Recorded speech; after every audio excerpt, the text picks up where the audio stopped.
나의 자녀들아, 내가 이것을 너희에게 쓰면 너희로 죄를 범치 않게 하려 함이라. 만일 누가 죄를 범하면 아버지 앞에서 우리에게 대언자가 있으니 곧 의로우신 예수 그리스도시라. 저는 우리 죄를 위한 화목 제물이니 우리만 위할 뿐이 아니요 온 세상의 죄를 위하심이니라. 우리가 그의 계명을 지키면 이로써 우리가 저를 아는 줄로 알 것이요 저를 아노라 하고 그의 계명을 지키지 아니하는 자는 거짓말하는 자요 진리가 그 속에 있지 아니하되 누구든지 그의 말씀을 지키는 자는 하나님의 사랑이 참으로 그 속에서 온전케 되었나니 이로써 우리가 저 안에 있는 줄을 아노라.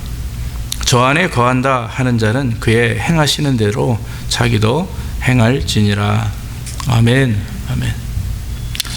네, 오늘은 믿음을 드러내는 삶을 주제로 제목으로 말씀을 드리기를 원합니다. 그러니까 삶 속에서 믿음의 증거, 믿음의 표현을 우리가 어떻게 할 것이냐, 어떻게 해야만이, 어떤 생활을 해야 우리가 믿음의 증표를 드러내는 그런 삶을 살 것인가 하는 부분입니다. 여러분, 그 성경 전체의 주제가 어딘지 아십니까? 성경 전체 66권의 주제는 요한복음 3장 16절입니다. 여러분, 하나님의 세상을 이처럼 사랑하사 독생자를 주셨으니 이는 저를 믿는 자마다 멸망하지 않고 영생을 얻게 하려 하심이니라. 이것이 창세기에서 요한계시록에 이르는 모든 성경의 주제죠. 이 말씀은 하나님의 사랑의 그 구원 계획이 예수 그리스도를 통해서 이 땅에서 실현되어지고 그로 인해서 우리가 구원받았음을 증거하는 말씀입니다. 사도 요한을 보면 예수님의 제자 중에 한 사람인데 그는 늘 마음속에 예수님의 사랑과 그 예수님을 내가 어떻게 증거할 것인가 거기에만 관심을 가지고 있는 사람이에요. 그래서 그의 생각이나 마음이나 관심 자체가 다 예수님께만 이렇게 집중되어 있는 사람들입니다. 그러니까 오늘 이 요한일서 2장 1절에도 자녀들아, 내가 이것을 너희에게 쓰는 이유는 바로 너희로 죄를 범치 않게 하려 함이라. 다시 말하면 하나님의 자녀답게 하나님의 자녀로서의 삶을 온전하게 살게 하기 위해서 죄를 범치 않도록 내가 이 글을 쓴다 하는 그런 말씀이죠. 그래서 오늘 사도 요한이 그러면서 죄를 범치 않게 하기 위해서 이 편지를 쓴다 하면서 바로 예수님을 소개하는데 두 가지 예수님을 표현합니다. 첫째 뭐냐면 대언자라고 해요. 대언자. 그리고 두 번째는 화목제물이라고 하죠. 그래서 2장 1절 후반전에 우리에게 대언자가 있으니, 그러니까 만일 누가 죄를 범하면 아버지 앞에서 우리에게 대언자가 있으니 곧 의로우신 예수 그리스도시니라. 우리가 죄를 범하면 누가 우리를 위해서 간구해 주시느냐 하면 바로 성령께서, 즉 예수 그리스도께서, 오늘 성경 말씀대로 예수 그리스도께서 우리를 위해서 간구해 주신다. 그래서 대언자가 의미가 많습니다. 보혜사라는 말도 있고 또 변호자라는 말도 있고 중보자라는 말이 있는데 오늘 말씀해 보면 중보자라는 말의 의미가 깊은 것 같습니다. 그래서 이사야서 61장에도 대언자의 임무는 모두 슬퍼하는 자들을 위로하는 일이다 그랬어요. 사랑하는 성도 여러분, 사도 바울도 말하기를 예수님을 우리를 위하여 간구하시는 자라 했고 히브리서 7장 25절에도 항상 살아계셔서 우리를 위해서 간구하시는 분이시니라 그랬어요. 그러니까 예수님의 지금 사역이 우리와 함께 하시면서도 늘 우리 안에 역사하시며 우리가 간구하지 못하고 기도하지 못하고 우리가 죄짓고 마음 아파하고 애통해 하는 모습을 아시고 지금 대신해서 우리를 위해서 하나님 앞에 간구하시고 기도해 주시는 줄로 믿습니다. 여러분, 그래서 이 중보자 예수 그리스도가 지금 우리와 함께 하시기 때문에 우리는 그 예수님을 바라보면서 더 죄 짓는 게 아니에요. 예수님이 나를 위해서 기도해 주시니까 내가 좀 실수해도 예수님이 알아서 해 주시겠지, 이런 게 아니라 정말 마음 중심에 그 예수님이 우리와 함께 하시고 정말 내가 아파하는 것보다, 내가 실수하고 죄 지어서 내가 양심의 거리낌을 느끼고 낙심하고 아파하는 것보다도 더 1000배, 10,000배 더 아파하시고 슬퍼하시는 분이 바로 우리 주님인 줄로 믿습니다. 그렇기 때문에 우리는 늘 마음속에 하나님 앞에 온전한 모습을 가지고 믿음을 드러내기 위해서 노력을 해야 된다고 하는 것입니다. 그리고 또 한 가지 성경에 보면 예수님을 그 화목제물이라 그랬어요. 화목제물. 기독교 목적이 뭐냐면, 여러분 신앙생활의 목적이 뭡니까? 그것은 우리가 하나님을 예배하는 것, 또 하나님의 말씀대로 순종하는 것, 다 이런 부분들이 하나님과 온전한 교제를 말하는 것입니다. 관계를 말하는 것이에요. 저는 종종 우리 자녀들에게도 그렇게 말을 하지만, 저도 신앙생활을 하면서 어릴 때부터 성장하면서 하나님과 우리의 관계를 부모님과 지금 나와의 관계로 많이 이해를 했었습니다. 그래서 내가 아버지 엄마의 말을 잘 듣고 부모님의 말을 잘 따르고 부모님의 말씀에 순종하고 또 열심히 맡겨진 일에 최선을 다해서 공부도 열심히 하고 또 여러 가지 일들을 열심히 하려고 노력하는 이유가 뭡니까? 그것은 아버지 어머니에게 효도하고 또 아버지 어머니와 좋은 관계를 맺기 위함이라고 하는 거죠. 가정에서부터 서로 순종하고 또 서로 이렇게 존중하는 것이 잘 이루어져야 밖에 나가서 세상에서, 사회에서, 교회에서도 그것이 드러나게 된다라고 하는 거죠. 가정에서 자녀들이 부모 말을 안 듣는데 어떻게 밖에 나가서 사회생활하며 상급자의 말을 듣겠어요? 그건 말이 안 됩니다. 그러니까 가장 중요한 것은 가정교육이고, 그와 또한 신앙교육인 교회교육이 중요한 거죠. 그래서 가정교육과 이 교회교육이 일치가 돼야 되는 거예요. 하나가 돼서 둘 중에 어느 한 곳으로도 치우침이 없이 잘 이루어질 때 하나님과 온전한 교제가 이루어지게 된다라고 하는 것입니다. 그래서 하나님과의 깊은 인격적인 관계를 맺고 기쁨과 감사함으로 가정과 교회와 나아가 사회에서 많은 사람들과 하나님 앞에 존경을 받기도 하고 또 사랑을 받기도 하며 영광을 하나님께 돌리는 것이 우리 교회의 목적이에요. 그래서 하나님의 나라라고 하는 것은 하나님이 통치하는 곳이 하나님의 나라예요. 그래서 저와 여러분들이 세상에 나가서 복음을 증거하며 또 내가 있는 그곳에서 하나님의 나라를 직접 삶을 통해 보여줄 때 많은 사람들이 그 하나님을 찾게 되는 것이고 우리를 통해서 하나님을 볼 수가 있다라고 하는 것입니다. 그러나 문제는 우리 안에 뭔가 커다란 문제가 있어요. 그렇기 때문에 그것이 되지 않는 건데, 그게 뭡니까? 바로 죄라고 하는 거죠. 그런 마음을 알고 그런 생각과 뜻이 있지만 그러나 종종 우리가 넘어지는 경우는 바로 우리 안에 있는 죄 때문에 그렇습니다. 죄는 하나님과 인간과의 관계를 방해하는 가장 큰 문제덩어리입니다. 그래서 일찍이 2000년 전에 예수님께서 이 땅에 오셔서 저와 여러분들의 가운데 그 중심을 가로막고 있는 죄를 예수님이 십자가의 죽으심으로 다 해결해 주셨어요. 자, 이제는 우리가 주님과 하나님과 동일한 그런 어떤 좀 하나님과 이렇게 깊은 영적 관계를 맺고 주님 앞에 여러분들이 감히 나와서 예배 드릴 수가 있는 것입니다. 그런데 여러분, 구약으로 넘어가면 그러지 못했어요. 이스라엘 백성들이 그래서 성막에 가도 가까이 가지 못하고 그저 성전 뜰에 있고 제물을 드려도 그것은 제한적이어서 매번 시간대마다 송아지나 또 양이나 비둘기를 또 곡식을 그에 따른 종류에 따라 상황에 따라 처지에 따라서 또 제물로 하나님께 드리고, 그러면서 구약의 제사는 제한적이고 반복되는 거였습니다. 갈 때마다 양을 잡아서 하나님께 바쳐야 돼요. 염소를 또 송아지를 심지어는 바치기도 합니다. 그러나 여러분, 이런 모든 구약의 제사 법칙이나 하나님의 명령을 따라 순종해도 늘 마음속에 죄라는 것이 우리를 사로잡히고 있고 또 우리가 그것에 넘어지는 것이 구약의 모습이었었어요.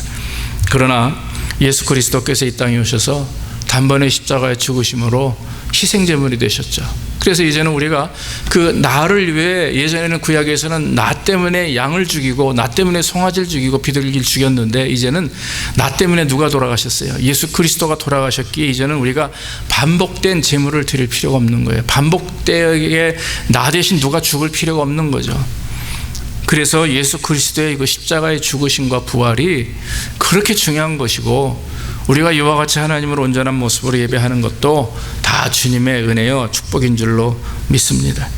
그래서 예수님이 하나님과 우리에게 막혀있는 그 담벼락, 그 죄악의 벼락을 다 무너뜨리셨고, 그래서 저와 여러분들이 이제 그 예수의 공로로 말미암아, 보혈의 피로 말미암아 우리가 주님 앞에 담대히 나아갈 수가 있는 줄로 믿습니다.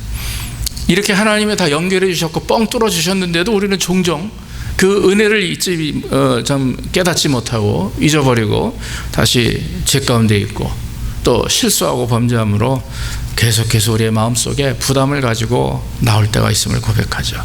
그래서 여러분, 사도 바울처럼 나는 날마다 십자가에 나를 못 박는다, 이렇게 표현하는 것은 우리 자신에 있는 죄악을 자꾸 우리가 예수님이 나 때문에 십자가에 못 박히셨듯이 우리도 계속해서 우리의 죄악과 우리의 모든 허물들을 주님의 십자가에 못 박는 그런 일들이 있어야 될 줄로 믿습니다. 그래서 반복되는 회개가 필요한 거예요. 그리고 날마다 돌이키며 내 자신을 말씀에 복종시킬 그런 경건의 훈련이 우리에게 필요한 것입니다. 성경에 예수님께서 화목 제물이라고 말씀하신 것에는 귀한 세 가지 의미가 있는데, 중요한 것은 첫째가 바로 노여움을 진정시키는 겁니다. 왜 예수님이 나 때문에 죽으셨냐? 바로 하나님의 그 죄 때문에, 우리의 죄 때문에 노여워하시는, 분노하시는 그 하나님의 마음을 진정시키는 이유가 있어요. 또 한 가지는 용서한다는 의미가 있습니다. 예수님이 나 때문에 죽으시고 화목제물로 죽으셨기에 우리의 모든 죄를 용서하신 것이고, 그리고 속죄한다는 말씀이 있습니다. 그것은 무엇입니까? 나를 구원하셨다라고 하는 것이죠. 죄 가운데서 구원해내서 바로 하나님의 은혜 자리에 다시 심기운 걸 말하는 거예요. 그렇기 때문에 여러분, C.H. 도트라고 하는 신학자가 이 말씀을 말하기를 죄의 독성으로부터 자신을 소독하고 다시금 하나님 앞에 나아가는 것이다, 그런 말이 있습니다. 예수 그리스도께서 화목제물이 되심을 믿고 우리가 주 앞에 나아갈 때는 우리 안에 있는 죄의 독성, 그 모든 죄악들을 회개하고 다시 한번 주님 앞에 말씀으로 능력으로 정결케 된 다음에 하나님 앞에 나아가는 것이다 하는 것입니다. 그래서 사도 요한은 예수 그리스도를 대언자라 했고 화목제물로 표현하면서 그의 성도들이 죄를 범하지 않고 온전히 예수 그리스도의 은혜 안에 살기를 간구하고 있는 것입니다. 그러면서 오늘 사도 요한이 고백하는 것은 그러한 믿음을 드러내는, 즉 우리가 믿음을 증표를 가지고 살아가는 방법을 제안하는데, 제일 먼저가 오늘 성경 말씀에 보면 3절에 우리가 그의 계명을 지키면 이로써 우리가 저를 아는 줄로 알 것이요, 저 예수를 아는 삶이 필요해요. 예수를 안다라고 하는 것, 제가 늘 말씀드리죠. 내가 누구를 알기 위해서는 그분과 깊은 교제도 나누고 밥도 먹고 또 어떤 고민도 서로 나누면서 이렇게 깊이 알아. 그러니까 사람 관계는요, 아무리 친하고 심지어는 부부가 아니고 부자가 아니고 가족 간에도 어떤 경우는 그 당사자가 자기의 고민을 얘기하지 않으면 알 수가 없는 거예요. 그래서 사람과의 관계도 이 아는 것과 깊은 서로의 그 관계와 체험이 사실 쉬운 일이 아닌데, 예수를 안다라고 하는 것이 그냥 여러분 우리가 아는 것처럼 성경을 그냥 보고 또 말씀을 들음으로 아는 것으로 끝나면 안 됩니다. 우리 안에 예수님을 만나고 체험하고 경험하고 주님과 같이 대화하고 또 내 죄를 고백하고 또 주의 음성으로 우리가 위로를 받고, 그러면서 하나님이 나와 함께 하심을 날마다 느끼고 경험할 때 우리는 그때서 비로소 예수님을 내가 안다 그래요. 그래서 안다라고 하는 말 안에는 믿음이 필요합니다.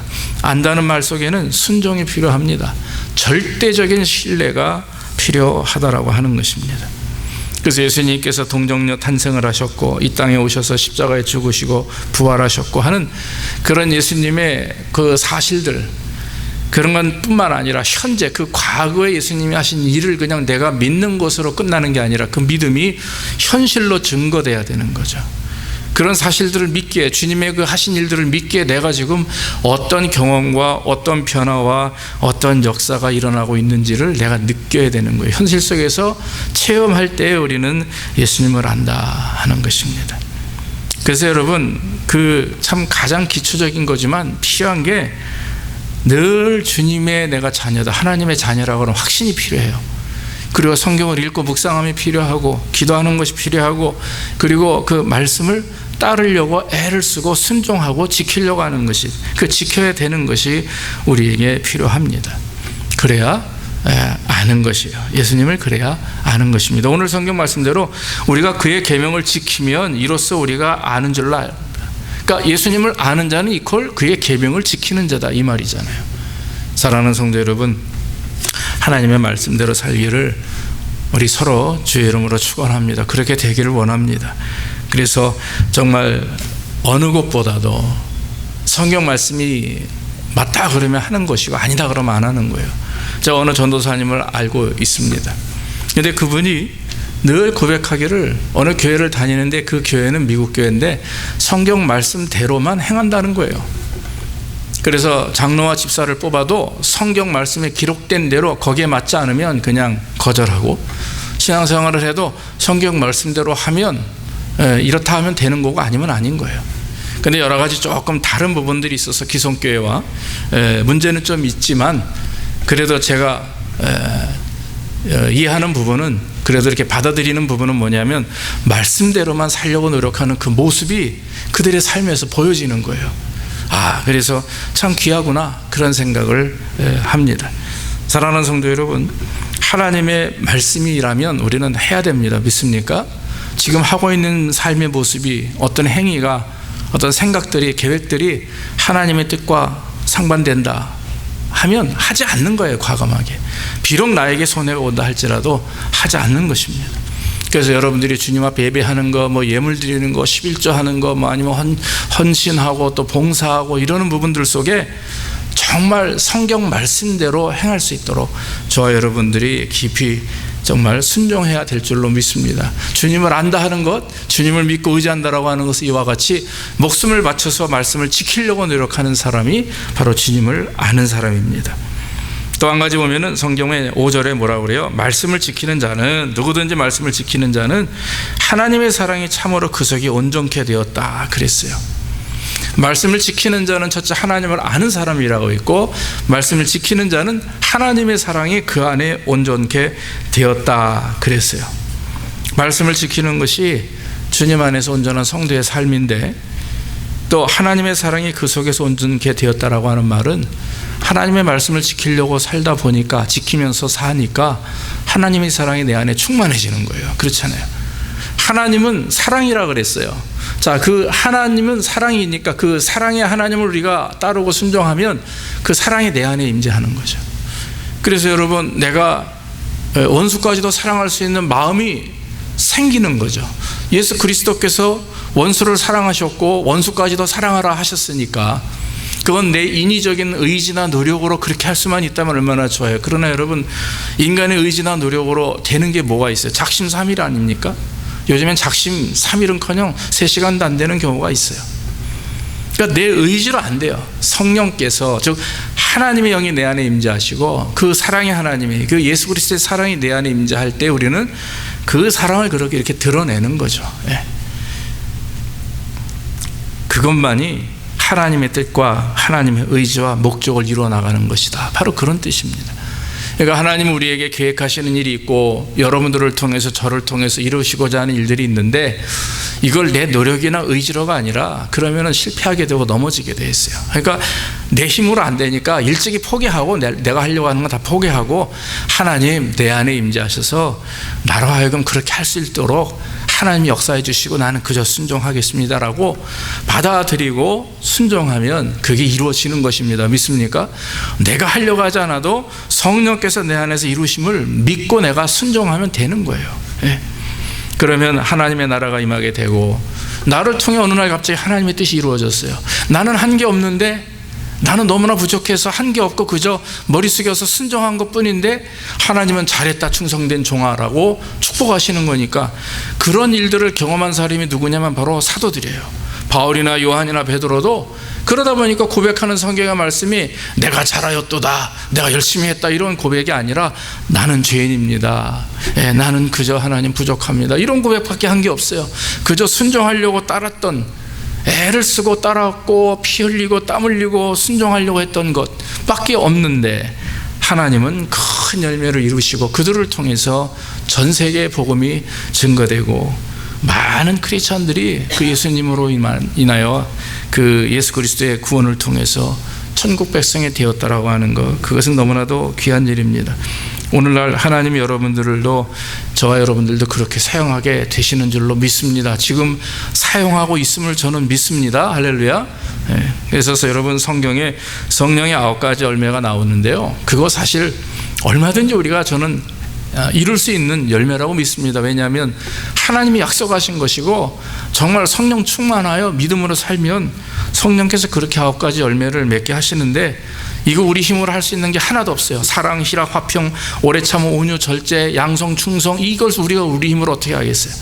바로 하나님의 능력으로, 성령의 능력으로 할 수 있는 것인데, 이것이 fruit of Holy Spirit이에요. 즉 성령의 9가지 열매는 한 번에 열리는 한 나무입니다. 믿습니까? 그렇기 때문에 여러분, 저와 여러분들이 성령 충만하여 사랑을 실천하면 역사가 일어나게 되는 것입니다. 그래서 사도 바울이 고백한 것처럼 그리스도의 사랑이 우리를 강권하셨다 그랬어요. 그래서 하나님의 사랑이 우리 안에 충만할 때 우리는 하나님의 은혜를 또 경험하고 우리의 삶 속에 믿음의 증표를 보일 수가 있고 또 드러낼 수가 있는 줄로 믿습니다. 또 한 가지 오늘 마지막에 보면은 우리가 그리스도 안에 거하는 것은 주께서 행하신 대로 행하시는 것입니다. 성경 말씀 보니까 5절 후반부터 우리가 저 안에 있는 줄 아노라, 저 안에 거한다 하는 자는 그의 행하시는 대로 자기도 행할지니라 그랬어요. 우리가 여러분 저 안에 있다, 다시 말하면 우리가 예수 안에 있다, 이 말이 여러분 뭡니까? 예수님이 우리 안에 있다라고 하는 말은 우리가 알아요, 잘. 그러나 우리가 예수 안에 있다라는 말이 뭡니까? 가만히 보면 의식한다, 인식한다, 그런 의미가 있어요. 그러니까 여러분, 아이를 보면은요, 누가 어른이 있거나 선생님이 있으면 행동을 조심해요. 그렇죠? 자기들끼리 있으면 막 뛰어다니고 심지어는 욕도 하고 나쁜 말도 하기도 막 해요. 그런데 어른이 있거나 선생님이 있거나 부모님이 있으면 행동을 어느 정도 자제해요. 이유는 뭡니까? 옆에 있는 어른을 의식하기 때문에 그래요. 오늘 성경 말씀대로 하는 것이 바로 그겁니다. 예수님을 의식한다는 말이 뭐냐면 바로 그런 거예요. 크리스찬들이 신앙생활을 하면서 예수님을 의식하는 겁니다. 그래서 의식한다는 말이 지금 주님이 나와 함께하고 있다, 내가 주님을 존중하고 주의 말씀에 순종한다, 그럽니다. 내가 예수님을 의식하면 함부로 행동하거나 말하지 않습니다. 왜냐하면 지금 내가 주 안에 있고 주님이 내 안에 있기 때문에 그래요. 말씀대로 살려고 노력합니다. 죄를 짓지 않으려고 노력을 해요. 코람데오라고 하는 말을 제가 자주 사용하는데, 이것은 16세기 종교개혁자들이 주장했던 말입니다.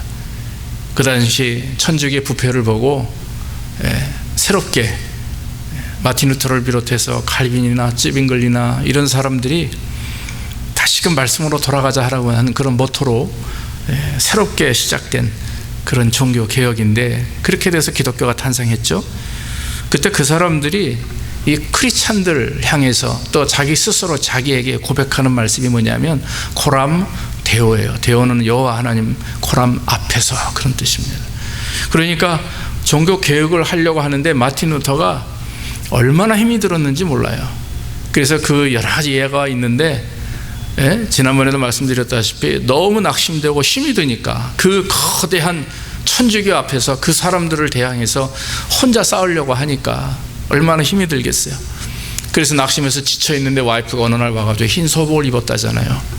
그래서 마틴 루터가 아니 어째서 왜 소복을 입었냐 그랬더니 우리 하나님이 죽었습니다. 루터가 무슨 소리야, 하나님이, 살아계신 하나님이 왜 죽어? 그랬더니 당신 모습 보니까 우리 하나님이 죽은 것 같다고.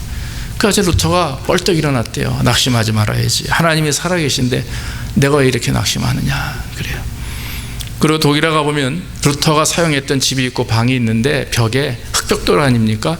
시커멓게 이렇게 여기저기 먹물, 검은 물이 들어있어서 왜 그러냐 그랬더니 루터가 생각들 다, 자기의 생각이 무너질 때마다 마귀가 역사하는 것으로 알고 벽을 향해서 사탄아 물러가라로 그 잉크병을 던졌다는 거예요. 펜을 던지고. 그래서 그렇게 벽이 시커멓게 먹물로 물이 들었다, 그런 얘기를 합니다.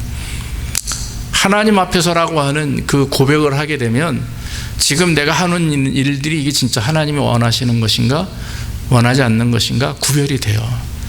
그런데 그 생각 없이 의식하지 않고 그냥 하다 보면 그냥 하게 됩니다. 끝까지 아무런 생각 없이. 모르겠어요. 뒷감당을 어떻게 하려고 그러는지 모르지만 막 행동해버려요. 그리고 나오는 그 뒤의 일들에 대해서는 책임도 못 지는 거예요. 너무나 많은 죄악이고 너무나 많은 큰 실수이기 때문에. 우리의 인생이 그렇지 않습니까? 매사에 하루하루 매 시간마다 내가 하나님 앞에서 라고 하는 스스로 머릿속에 되뇌이면서 그 하나님을 의식해서 살아가게 되면 별로 죄질 일이 없어요. 오히려 하나님이 축복하시고, 그럴 때마다 여러분, 하나님이 여러분들을 얼마나 사랑하시고 얼마나 복을 주시는지를 우리는 깨닫게 되는 것입니다. 그런 사람이 지혜로운 사람입니다. 그것이 하늘로부터 내려오는 신령한 지혜라고 하는 거예요. 그래서 하나님 앞에서 설 수 있는 그러한 모습을 우리가 드러내는 것. 사랑하는 성도 여러분, 그럴 때에 인식하고, 우리가 예수 그리스도 안에 있음을 인식하고 순종할 때에 성경 말씀대로 6절에 저 안에 거한다고 하는 자는 그의 행하시는 대로 자기도 행한다. 바로 예수를 본받아서 예수님의 발자취를 따라갈 수가 있다라고 하는 것입니다. 내 안에 예수가 계시니까, 내가 예수 안에 있으니까, 구별되어 있는 게 아니라 하나가 되어 있기 때문에, 다시 말하면 운전서 자동차 안에 운전자가 우리 아닙니까? 근데 우리가 자동차예요. 거꾸로 운전자는 예수 그리스도예요. 자동차 안에 운전자가 들어가듯이 예수 안에 운전자이신 예수님께서 우리 안에 운전자이신 예수께서 들어오셔서 당신 마음대로 우리를 운전하시는 거예요. 그 운전대가 가만히 있어야, 브레이크 밟으면 밟혀줘야 돼요. 악셀레라를 밟으면 밟혀줘야 됩니다. 운전자 마음대로 자동차가 움직여져야 그것이 마음껏 다닐 수가 있듯이, 우리가 자동차예요. 거꾸로 예수님이 우리의 운전자가 되셔서 우리를 운행하시면, 성령이 우리를 운행한다는 성경의 말도 있거든요. 그러면 우리가 원하는 대로가 아니라 예수가 원하는 대로, 하나님이 원하시는 대로 우리는 잘 갈 수가 있습니다. 할렐루야. 그것이 축복이에요. 그것이 더 이상의 축복이 없는 것입니다. 그래서 예수 말씀대로 산다, 예수님이 하시는 대로 행한다라는 말이 정말 어려워요. 그런데 크리스찬들에게는 진짜 쉬워요. 특히 성령 받은 사람들에게는, 성령 인도하심에 순종하는 사람은 누워서 떡 먹게 해요. 왜? 내가 하는 게 아니거든요. 다 맡기고 하나님이 하시는 대로 그냥 손 놓으니까. 손을 놓는 것이, 그것이 인도함을 받는 것이고, 그것이 축복을 받는 일인데, 손을 놓지 못하고 내가 하려고 하니까 하나님은, 예수님은 왼쪽으로 가려고 하는데 나는 자꾸 오른쪽으로 몸을 트는 거예요. 그러면 역부족이 일어나죠. 그러면 낙심스럽고 안타깝고 삶이 문제가 생기고 꼬이고 하는 거 아닙니까? 그렇기 때문에 철저히 그리스도께 순종하는 것. 그래서 내가 저가 내 안에 있음을 믿고 코람데오 주님을 외치면서 말씀대로 순종하고 성령의 인도하심에 순종할 때에 우리 안에 성령 충만한 은혜와 축복이 임하게 되는 줄로 믿습니다. 사랑하는 성도 여러분, 우리는 우리의 대언자 되시는 예수님을 믿어요. 화목제물을 되시는 예수님이 우리 때문에 십자가에 죽으시고 부활하셨기 때문에 우리가 이와 같이 주님 앞에 감사하며 살게 되는 것입니다. 모쪼록 오늘 말씀대로 여러분들은 믿음을 가지고 있는 사람이고, 믿음을 증거로 드러내야 되는 분들인데, 그 드러내는 삶을 어떻게 하느냐? 하나님을, 예수 그리스도를 알고 그리스도의 사랑이 충만하고, 나아가 말씀대로 행하고 예수님 하시는 대로 순종하게 되면 거기에 하나님의 큰 영광이 드러나고, 지금도 축복하시고 계신데 앞으로도 영원토록 여러분들의 미래와 여러분들의 삶에, 또 여러분들의 자녀들, 나아가 여러분들의 인생에 하나님의 영광이 더 넘치게 될 줄로 믿습니다. 이런 은혜와 축복이 있기를 주의 이름으로 축원합니다. 기도하겠습니다. 아버지 하나님, 감사합니다. 죽었던 우리를 하나님, 예수 그리스도께서 이 땅에 오셔서 우리를 살리시고, 지금도 우리의 대언자가 되시며 우리의 화목제물이 되셔서 우리가 실수하고 넘어지고 죄를 질 때마다 우리 대신 중보하시고 변호하시며, 또 우리가 죄를 지을 때마다 다시 한번 우리를 하여금 깨닫게 하셔서, 나 때문에 예수님이 죽으셨는데 내가 어찌 죄를 지을 수 있을까라고 스스로 회개하며 돌이킬 수 있도록 은혜를 주시니 감사합니다. 오늘 말씀대로 우리가 죄를 짓지 않는 것이 이 땅에 있어 우리의 임무일진데, 정말 하나님 계명을 지키게 하심으로 우리가 예수를 아는 자로, 사랑에 충만한 자로, 말씀대로 순종하는 자로 우리가 온전한 모습으로 살아갈 수 있도록 인도해 주시옵소서. 아버지 하나님께서 우리에게 믿음을 드러내는 삶을 살기를 원하실진데, 아버지 역사하여 주시고 우리의 심령 속에, 또 우리의 삶 속에 날마다 우리의 믿음이 증거로 드러나는 삶이 될 수 있도록 복을 내려 주옵소서. 예수님의 이름으로 기도하옵나이다. 아멘.